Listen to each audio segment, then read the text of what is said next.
भारतीय संविधान भाग 16। अनुच्छेद कहाँ से कहाँ तक था? 303 से 342 तक। कोई दिक्कत है? भाग 16 का संबंध किससे है? तो हॉल SC ST और एंग्लो इंडियन। कहीं कोई दिक्कत नहीं है? SC ST और एंग्लो इंडियन से संबंधित कौन सा भाग है? भाग 16। ठीक है। अनुच्छेद 30 के बारे में बात करते हैं। अनुच्छेद 330, इसमें किसका चर्चा है? इसमें चर्चा है SC ST का आरक्षण का चर्चा किसमें? लोकसभा में। ठीक है। फिर 331 में क्या है? मेरे साथ बोलेगा, एंग्लो इंडियन का चर्चा किसमें है? एंग्लो इंडियन का सीट का प्रावधान जो कहाँ दिया गया है? लोकसभा में। वर्तमान में इसको क्या कर दिया गया है? समाप्त कर दिया गया है। 332 में क्या है? हाँ, SC ST का जो आरक्षण है कहाँ पे? विधानसभा में। उसका चर्चा 332। एकदम गजब शेर की तरह तुम लोग दहाड़ रहा है। कहने का मतलब है जवाब एकदम परफेक्टली दे रहा है, तो जो पढ़ा रहे उसको मतलब दिमाग में जा रहा है तुम लोग का। तो इसी तरह क्लास में फोकस रहना है और सवाल का जवाब देते हुए रहना है, तो थोड़ा हमको भी अच्छा लगता है कि नहीं जो पढ़ा है तुम्हारे तक पहुंच गया। ठीक है। 333 में क्या बताया गया है? एंग्लो इंडियन का चर्चा है। ठीक है। कहाँ पे? विधानसभा में। इसको भी समाप्त कर दिया गया है। कहीं कोई दिक्कत? इसका विस्तृत जानकारी पिछले क्लास में हम दिए हुए हैं, बस अभी हम क्विक रिवीजन कर रहे हैं। ये मत समझना कि ऐसे ही पढ़ाए थे, है ना? विस्तृत जानकारी दी है ना जी। 334 में क्या था? हाँ, SC और ST का जो रिजर्वेशन हम लोग पढ़ते हैं, आरक्षण जो हम लोग पढ़ते हैं, उसका चर्चा किस आर्टिकल में है? आरक्षण 334। अभी 2030 तक इसको क्या कर दिया गया? बढ़ा के कर दिया गया। क्यों? क्योंकि तो पिछले क्लास में बताए थे कि आरक्षण जब दिया गया था तो 10 साल के लिए दिया गया, लेकिन ये राजनीतिक विषय बनते गया और इसको धीरे धीरे हर एक 10 साल में क्या करता है? संशोधन करके आगे कर दिया है। फिलहाल अभी आरक्षण कहाँ तक चला गया है? 2030 तक। कोई दिक्कत है? 34 के बाद पढ़ाए थे कि इसमें देखो 35 में जब हम जाएंगे तो SC ST का जो आरक्षण है, आरक्षण जो रिजर्वेशन जो हम लोग कहते हैं, उसमें पदोन्नति में आरक्षण, मतलब समझ रहे हैं? प्रमोशन में reservation. What it? Reservation in promotion, article 335। ठीक है।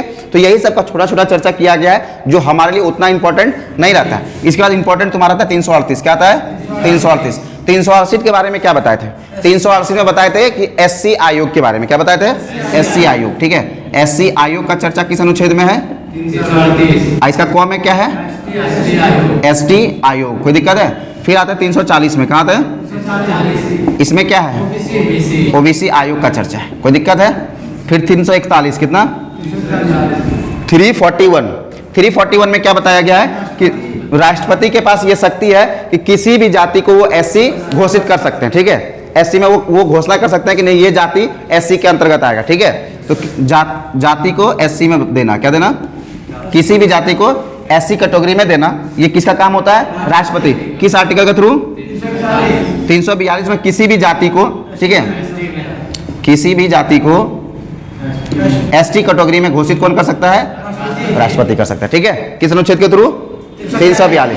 ये तो कंप्लीट पढ़ा दिए थे प्रीवियस क्लास में, एकदम डिटेल दिए हुए हैं, कहीं को तुम लोग को दिक्कत नहीं है। भारतीय संविधान में भाग 16 किसे संबंधित है? SC ST और एंग्लो इंडियन। ठीक है। अनुच्छेद कहां से कहां तक है? 330 से 342। आज जो हम लोग पढ़ने वाले हैं वो पढ़ने वाले हैं भाग 17। क्या पढ़ने वाले हैं? भाग 17। भाग 17 में किसका चर्चा है? राजभाषा। किसका है? राजभाषा का चर्चा है। कहीं कोई दिक्कत है? भाग 17 में किसका चर्चा किया गया है? राजभाषा। ठीक है। चलो, राजभाषा देखो, जब हम लोग भाषा पढ़ेंगे ना, अभी हम बार बार कह रहे हैं कि तुमको पहले हम क्या करते हैं? एक्सप्लेन करते हैं हर एक चीज को, फिर हम उसको अनुच्छेद वाइज आर्टिकल वाइज लिख देंगे, तुम लोग एकदम आराम से देख लेना। ठीक है। पहले समझो कि भाषा क्या होता है, इसका महत्व क्या है। ठीक है। मातृभाषा क्या होता है, राज्य भाषा क्या होता है। देखो कुछ कुछ भाषा होता है, जैसे एग्जांपल समझो, एक होता है तुम्हारा राष्ट्रभाषा। क्या होता है? भाषा। एक होता है राजभाषा। क्या होता है? राजभाषा। एक होता है राज्य भाषा। ठीक है। क्या होता है? राज्य भाषा। यहाँ पे समझो। एक होता है मातृभाषा। क्या होता है? मातृभाषा। तो हम लोग समझेंगे, जो क्षेत्रीय लैंग्वेज भी होता है, क्या क्या होता है उसको हम समझेंगे। देखो राष्ट्रभाषा के बारे में जब बात करते हैं ना, कि किसी भी देश में, ठीक है, कौन सा लैंग्वेज यानी कौन सा भाषा बहुत ज्यादा बोला जाता है, बहुत ज्यादा लोकप्रिय है, तो सिंपल कैटेगरी में अगर बात करते हैं राष्ट्रभाषा, नेशनल लैंग्वेज, हम उस लैंग्वेज को कहते हैं जो बहुत ज्यादा क्या हो? लोकप्रिय हो। ठीक है। अगर हम हिंदी का बात करते हैं इंडिया में, तो हिंदी लगभग 44% लोग भारत में हिंदी बोलता है। क्या करता है? कितना परसेंट? 44%। समझ में आ रहा है? हिंदी अगर हम देखा जाए तो भारत में सबसे ज्यादा बोले जाने वाली भाषा है। ठीक है, हिंदी क्या है? भारत में सर्वाधिक बोली जाने वाली भाषा कौन सा है? हिंदी है। लेकिन फिर भी हमारे संविधान में हिंदी को राष्ट्रभाषा घोषित नहीं किया गया। क्यों नहीं किया गया? कि भारत में ना अन्य अन्य प्रकार के लोग रहते हैं। जैसे कर्नाटक में कन्नड़ बोलने वाले लोग रहते हैं, है ना। आंध्र प्रदेश में तेलुगु बोलने वाले लोग रहते हैं। तमिलनाडु में तमिल बोलने वाले लोग रहते हैं। केरला में मलयालम बोलने वाले लोग रहते हैं। समझ में आ रहा है ना? मणिपुर में मणिपुर बोलने वाले लोग रहते हैं। उड़ीसा में उड़िया बोलने वाले लोग रहते हैं। पंजाब में पंजाबी बोलने वाले लोग रहते हैं। कहने का मतलब है भारत अन्य अलग अलग एरिया से देखें तो अलग अलग भाषा, उसका जो क्षेत्रीय भाषा है वो अलग अलग राज्य में बहुत ज़्यादा प्रसिद्ध है, बहुत ज़्यादा लोकप्रिय है। तो किसी भी एक भाषा को राष्ट्र का लोकप्रिय भाषा घोषित करना ये संविधान उचित नहीं समझा। ठीक है, क्योंकि आपसी मतभेद यहाँ पे राज्य और राज्य के बीच में होगा कि अगर हिंदी को राष्ट्रभाषा घोषित करता है तो तमिल को क्यों नहीं। समझ में आ रहा है ना? आंध्रा का तेलुगु को क्यों नहीं, इधर उड़ीसा वाला बोलेगा उड़िया को क्यों नहीं। हम क्या रेस से बाहर हैं? बात समझ में आ रहा है? तो हमारे कहने का मतलब ये है कि राष्ट्रभाषा, अगर तुम लोग से कोई भी पूछेगा कि भारत का राष्ट्रभाषा कौन है तो कोई भी घोषित राष्ट्रभाषा नहीं है। लोकप्रिय भाषा हिंदी है लेकिन यहाँ पे घोषित राष्ट्रभाषा नहीं है। संवैधानिक तौर पे हम किसी को राष्ट्रभाषा घोषित नहीं किए। कहीं को दिक्कत है? अब देखो, ये तो राष्ट्रभाषा हो गया, समझ में आ रहा है। अब आता है राजभाषा। ये राजभाषा को हम लोग ऑफिशियल लैंग्वेज कहते हैं। क्या कहते हैं? ऑफिशियल, मतलब काम काज वाला जो भाषा है उसको राज कहते हैं। क्या कहते हैं? राजभाषा। ठीक है, मतलब ऑफिशियल लैंग्वेज क्या है? जैसे एग्जाम्पल के तौर पे अगर हम बंगाल का बात करते हैं तो बंगाल का ऑफिशियल लैंग्वेज बंगाली। बात समझ में आ रहा है? बिहार का बात करते हैं तो बिहार का ऑफिशियल लैंग्वेज उर्दू और हिंदी, मतलब हिंदी उर्दू तुम कह सकते हो। ठीक है, देखो बिहार में तुम लोग तो लोकल आदमी हो, तुम लोग को सबको पता होगा कि बिहार में अलग अलग बहुत सारा भाषा बोलाता है। बिहार का लोकप्रिय भाषा भोजपुरी भी है, बिहार का लोकप्रिय भाषा मैथिली भी है, बिहार का लोकप्रिय भाषा मगही भी है ना। बहुत सारा बिहार में लोकप्रिय भाषा है, उसको हम लोग क्षेत्रीय लैंग्वेज कहते हैं। क्या कहते हैं? क्षेत्रीय लैंग्वेज। लेकिन बिहार का अगर हम ऑफिशियल बात करते हैं कि ऑफिशियल लैंग्वेज कौन सा है जिससे गवर्नमेंट काम करती है, तो वो हमारा क्या है? हिंदी है और उर्दू है। समझ में आ रहा है? उसी तरह जब हम पंजाब के बारे में बात करते हैं तो पंजाब का ऑफिशियल लैंग्वेज क्या है? पंजाबी है। बात बंगाल का करते हैं तो बंगाल का ऑफिशियल लैंग्वेज क्या है?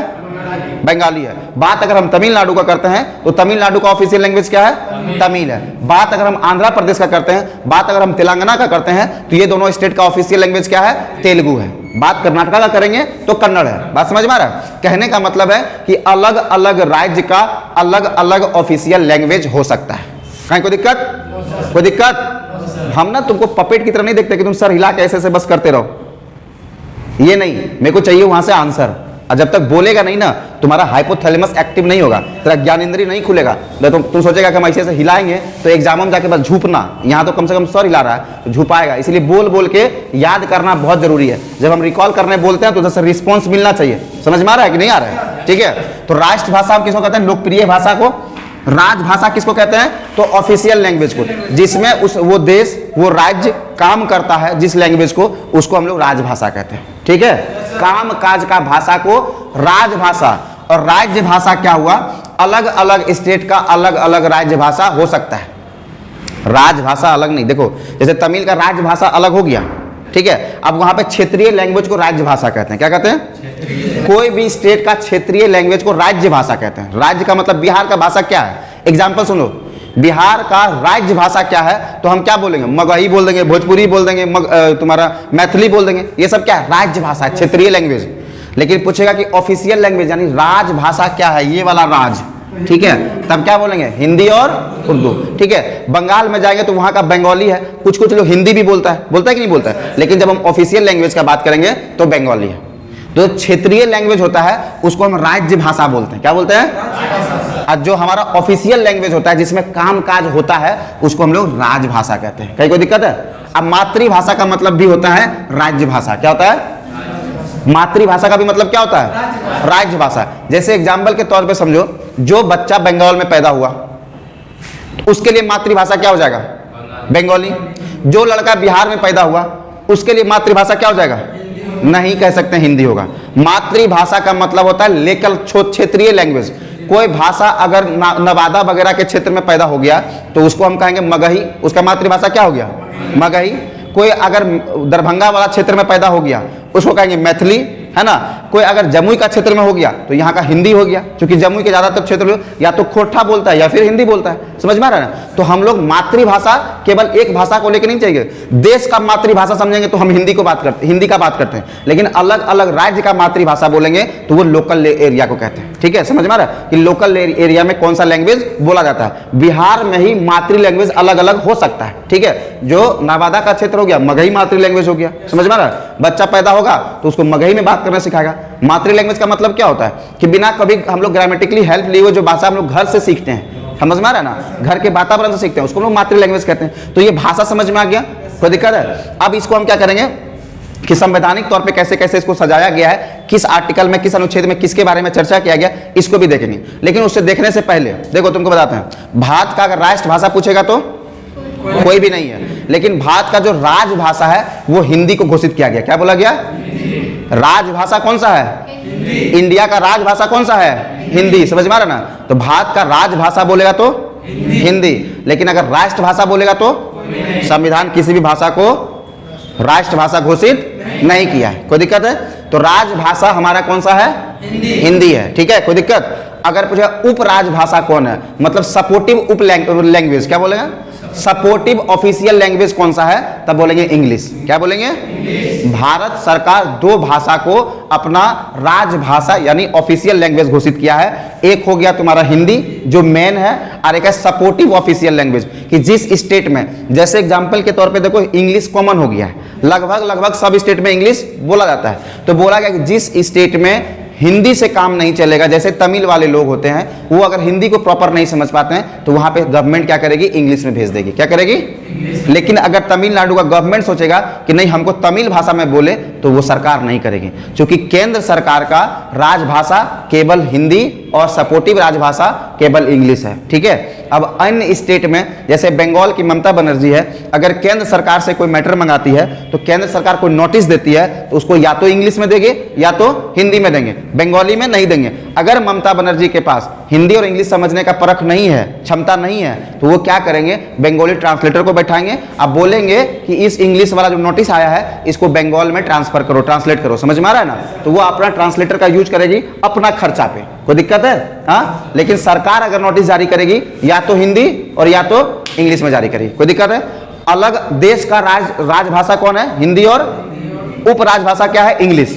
लेकिन राज्य का राजभाषा क्या है? ये डिपेंड करता है उस राज्य के ऊपर, मतलब अन्य अलग अलग जो भिन्न भिन्न राज्य हैं वहां पे भिन्न भिन्न ऑफिशियल लैंग्वेज हो सकता है। जैसे तमिलनाडु वाला तमिल हो गया, है ना, बिहार में हिंदी उर्दू हो गया, मध्य प्रदेश में भी हिंदी हो गया। कहने का मतलब है कि 9 राज्य का ऑफिशियल लैंग्वेज हिंदी है। क्या है? 9 राज्य का ऑफिशियल लैंग्वेज हिंदी, और 3 राज्य का ऑफिशियल लैंग्वेज इंग्लिश। ठीक है। तुमसे खड़े खड़े एग्जाम में पूछेगा कि कितने राज्य का ऑफिशियल लैंग्वेज इंग्लिश है, क्या बोलेगा? या फिर बोलो, देखो, मिजोरम हो गया, मेघालय हो गया और नागालैंड। क्या? मिजोरम, मेघालय और नागालैंड, ये 3 स्टेट का ऑफिशियल लैंग्वेज क्या है? इंग्लिश है। पूछेगा कि इनमें से किस राज्य का ऑफिशियल लैंग्वेज इंग्लिश नहीं है? ऑप्शन रहेगा मेघालय, मिजोरम, नागालैंड, त्रिपुरा। कितना अच्छा से बोल रहा है, मतलब जो 3 गुम है अगर हम जान गए तो बाकी जितना भी स्टेट घुसेड़ेगा हम उसको निकाल नहीं देंगे, कहीं कोई दिक्कत होगा तो जो है वही पता कर लेते हैं। जैसे भारत में 400 प्लस लैंग्वेज बोला जाता है, समझ में आ रहा है, लेकिन संवैधानिक तौर पे अगर हम बात करें तो कितना लैंग्वेज को मान्यता दिया गया? 22 लैंग्वेज दिया है। भारत का अगर हम संविधान पढ़ते हैं तो 8वीं अनुसूची में 22 भाषा का जिक्र किया गया है। कितना भाषा का? 22 भाषा का जिक्र है ना जी। उसमें से अगर हम 22 को लर्न कर लें, है ना, तो 23वां कोई भी लैंग्वेज आएगा तो उसको हम एलिमिनेट नहीं कर देंगे, छांट नहीं देंगे, छांट देंगे ना। तो किसको किसको 22 भाषा याद है ये बताओ? किसी को याद नहीं है? चलो 5 मिनट का वक्त दो, अब मेरे साथ सब बोलेगा, ठीक है? 5 मिनट के अंदर 22 का 22 भाषा याद होगा, ठीक है? चलो यहां ध्यान दो। हालांकि हम जिस समय मैप पढ़ाए थे ना उस समय पूरा इंडिया का पूरा ये लैंग्वेज याद करवा दिए थे तुम लोग को, तो तुम लोग मैप का क्लास नहीं किया हुआ। देखो ये भारत है, ठीक है? जिस समय भारत आजाद हुआ था ना, समझ में आ रहा है ना, उस समय ऑफिशियल लैंग्वेज यानी भारत में जो लैंग्वेज था वो 14 लैंग्वेज को ही क्या किया गया था? मान्यता दिया गया था, ठीक है? कितना को? 14 लैंग्वेज को। बाद में फिर इसमें संशोधन करके एक संशोधन 1967 में हुआ, एक संशोधन 1992 में हुआ, एक संशोधन 2003 में हुआ। ठीक है, वो कौन कौन सा संशोधन था हम लोग बारीकी से एक एक चीज को देखते हैं और 22 भाषा को पहले मैप के आधार पर याद करते हैं, फिर हम लोग जो बाकी जो एक्स्ट्रा याद करेंगे। देखो ऊपर में कौन सा स्टेट है? कश्मीर। कौन सा है? कश्मीर। तो कश्मीर में कौन सा भाषा बोला जाएगा? कश्मीरी। मेरे साथ बोलेगा, कश्मीर में कौन सा भाषा? कश्मीरी। फिर देखो पाकिस्तान का ये एरिया, इसको हम बाद में लेते हैं, हालांकि हमको लेना था अभी, लेकिन समझाएंगे तुमको। देखो यहाँ पे है तुम्हारा पंजाब, क्या है? पंजाब। तो यहाँ कौन सा भाषा बोलेगा? पंजाब। अब यहाँ हरियाणा, उत्तर प्रदेश, बिहार, मध्य प्रदेश का ये एरिया हो गया, तो यहाँ कौन सा भाषा? हिंदी। देखो कश्मीरी, पंजाबी, हिंदी। ये वाला एरिया हो गया बंगाल, क्या हो गया? बंगाल। तो यहाँ कौन सा भाषा? बंगाली। ठीक है, ये एरिया हो गया असम, यहाँ कौन सा भाषा? असम। मेरे साथ बोलो, कश्मीरी, पंजाबी, हिंदी, बंगाली, आसामी। ये उड़ीसा वाला एरिया है, तो यहाँ पे कौन सा लैंग्वेज होगा? उड़िया। ये गुजरात वाला है, तो कौन सा होगा? गुजराती। ये वाला महाराष्ट्र वाला है, तो कौन सा होगा? ये कर्नाटक है, तो कौन सा होगा? ये हो गया आंध्र प्रदेश, कौन सा होगा? तेलुगु। ये तमिलनाडु, कौन सा होगा? यहाँ पे हो गया केरला, यहाँ पे कौन सा होगा? मलयालम। देखो 1 2 3 4 5 6 7 8 9 10 11 12। तो नंबरिंग यहाँ पे देखो, ये हो गया 9, ये हो गया 10, ये 11 और ये 12।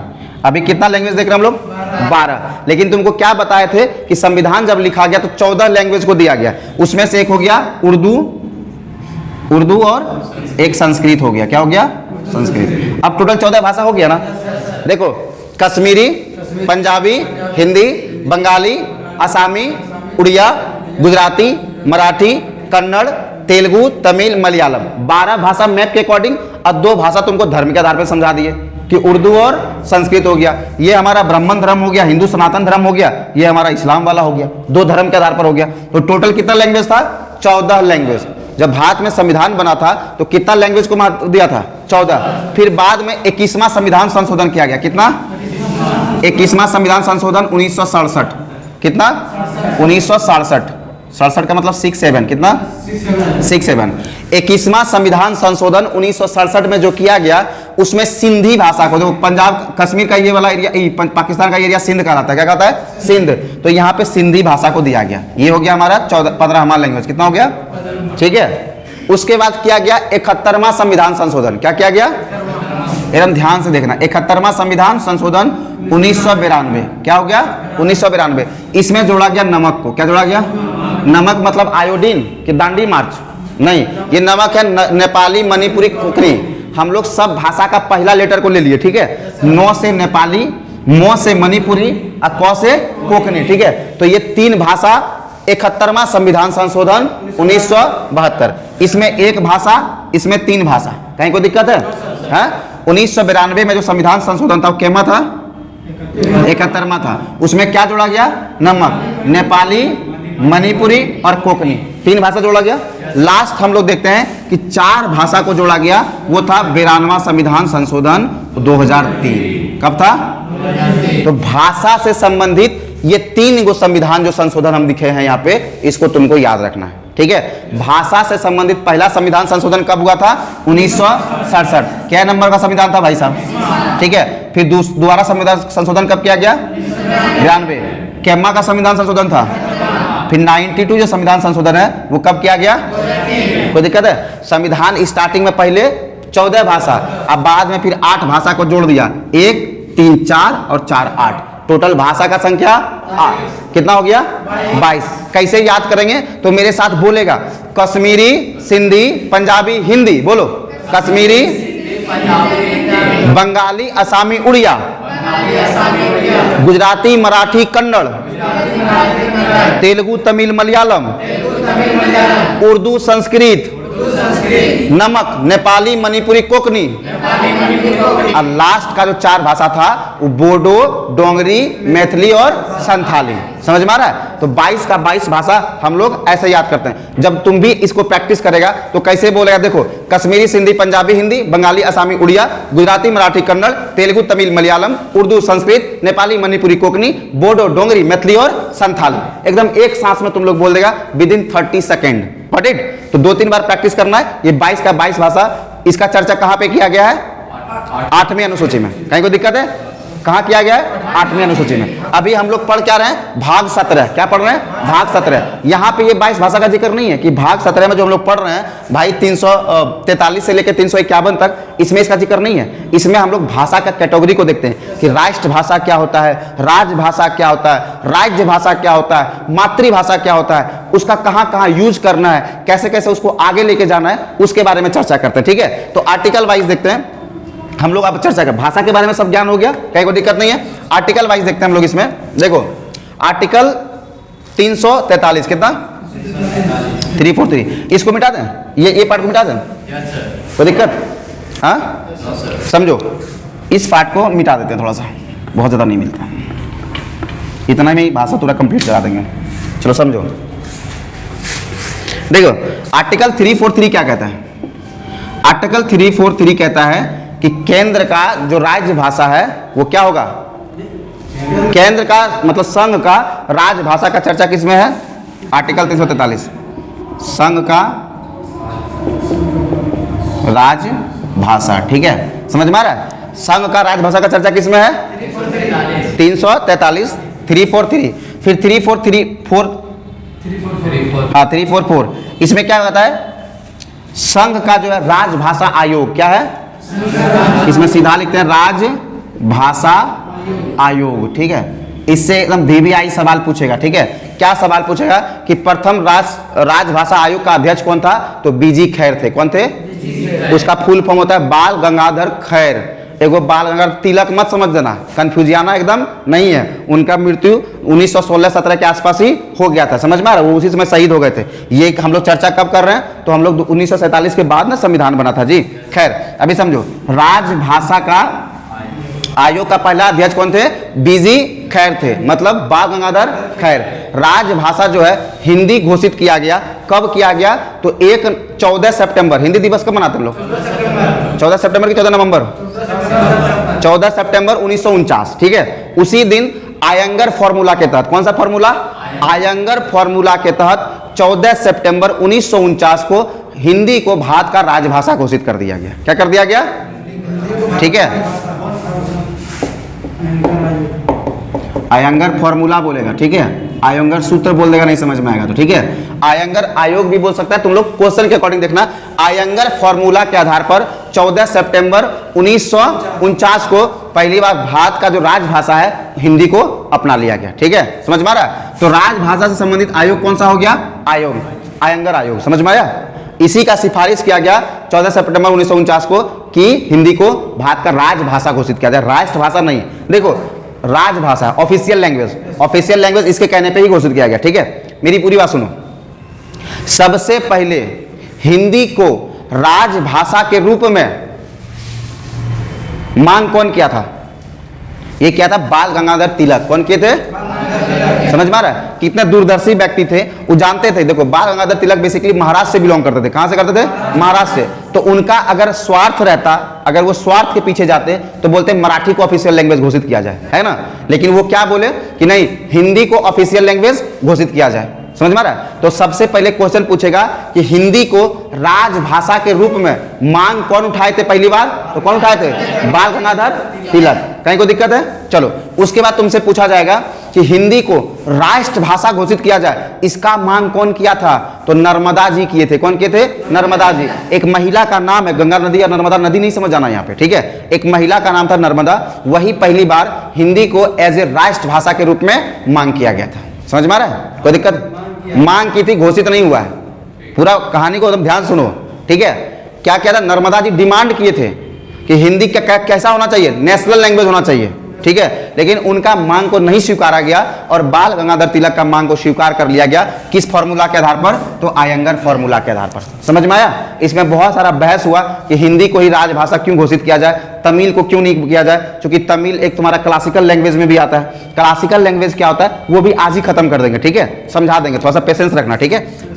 तमिल लोग बोलने लगे कि क्लासिकल लैंग्वेज होता है, तो उसको क्यों नहीं, मलयालम को बोलिए, ये सब तो पुराना भाषा है, इस सबको क्यों नहीं घोषित कर रहे हैं। तो लेकिन आयंगर फॉर्मूला के आधार पर हुआ कि जैसे इधर से एग्जांपल दिया गया कि नहीं, भारत में बहुत सारे लोग 44% लोग हिंदी भाषी हैं। क्या है? हिंदी भाषी हैं। तो बोला कि इसका मतलब है कि भारत में बहुत ज़्यादा कौवा पाया जाता है, तो उसी को राष्ट्रीय पक्षी घोषित कर दिया जाए। मतलब अपना पक्ष विपक्ष सब अपना अपना रख रहा था और बहुत सारा डिबेट हुआ, अंतोगत्वा आयंगर फॉर्मूला के आधार पर ही हिंदी को राष्ट्रभाषा घोषित कर दिया गया। कहीं कोई दिक्कत है?